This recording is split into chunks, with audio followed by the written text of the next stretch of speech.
parehong babaeng leaders ng magkalabang kampo.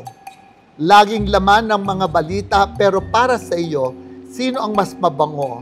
Risa Hontiveros o Sara Duterte? Okay. Well, yung anak ni Risa nakakasama ko sa gym, no? Oo. Okay. Talaga? Yung Yung anak babae? niya, lalaki. Yung lalaki. Although I haven't met si Risa Oo. personally, Senator Risa, but I'll go for Sara Duterte. Kay Sara. Kay Sara ako. Oo. Yeah, Bakit? Bakit? Gusto ko itanong. I met naman kasi Marcoses, I'm close to Imelda Marcos. I met Digong sa Malacanang. Nung nakausap ko si Digong kasi, he's very sincere din. Kung paano pinapaliwanag yung ibang tao na andun yung sinceridad niya. Nagulat ako, sabi ko, di ba ito yung pagka nasa media, nagmumura?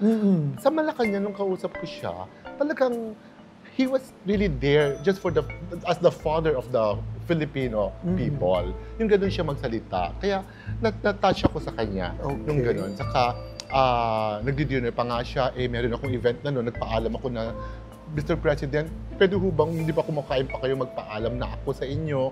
Meron pa ako next event. Oo naman, pumunta ka na. Kailangan niya, puntahan mo yan. Ganun siya kabait, napaka-down to earth niya. Kaya,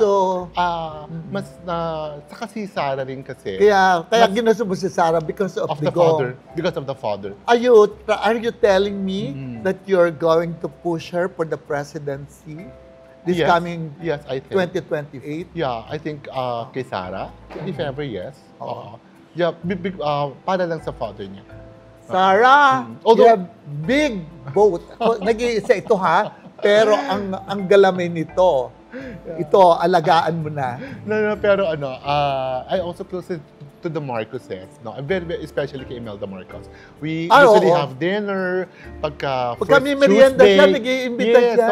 Sa Malacanang. Every first Tuesday, di ba? Nandun din ako. Ako, ilang beses ako nagpunta doon. In fairness, I like the merienda. It's so merienda Filipino. siesta, correct. Pilipino-Pilipino. May kantahan, sayawan, di ba?